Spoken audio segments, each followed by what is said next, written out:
Hey, what's up? It's Frank here for Data Driven TV. Strange things are afoot at the Circle K.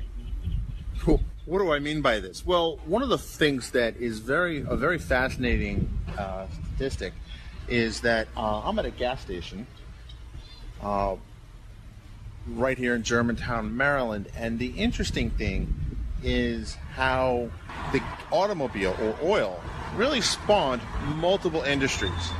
And one of these industries is the convenience store industry. And here's another interesting data point.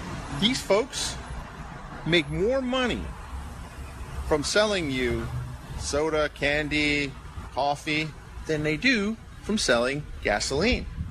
That's fascinating. When I heard that, it blew my mind. In fact, when the price of gasoline goes up, these guys hurt, right? Which is very counterintuitive.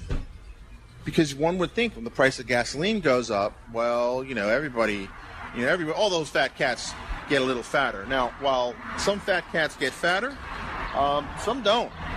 So it's actually the folks that run this. If you spend an ungodly amount of money filling up your gas tank, you are far less likely to want to go in and splurge on a coffee or a donut or some sort of meat product. It's very interesting to see how that happened. Now, how does this relate to data?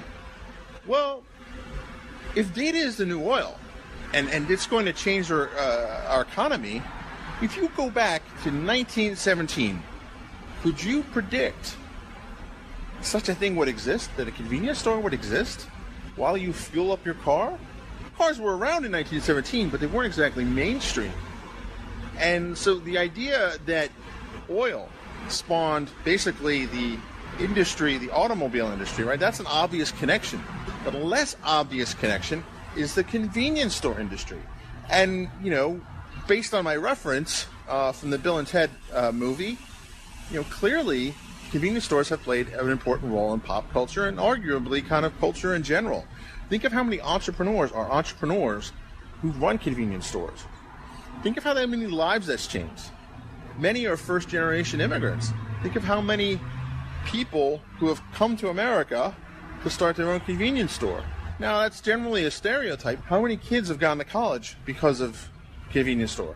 How many businesses have been launched because somebody came to this country, started a business, and was able to send their kids to college to get a nice MBA or whatever, and then start their own business. But how many businesses were started? How many people's lives have been improved? All from what's basically a corollary industry that no one in 1917 would have ever predicted.